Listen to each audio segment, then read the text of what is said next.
अक्कलकोट तालुक्यामध्ये रेशन दुकानामध्ये प्लास्टिकच्या तांदळाचं वाटप होत असल्याचा गंभीर आरोप खासदार प्रणिती शिंदे यांनी पत्रकार परिषदेमध्ये केलाय।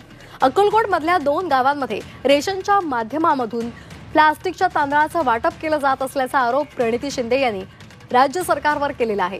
आंदेवाडी गावामध्ये रेशनच्या माध्यमातून प्लास्टिकचे तांदूळ वितरित केले जात असल्याचं त्यांनी सांगितलंय।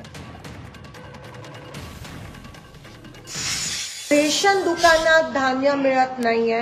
रेशन दुकानात मी तुमच्या समोर काही शॉकिंग गोष्टी मांडू शकते। आम्ही या दर्जाचे तांदूळ त्या रेशन दुकानामध्ये परवा आंदेगाव अक्कलकोटला देण्यात आला।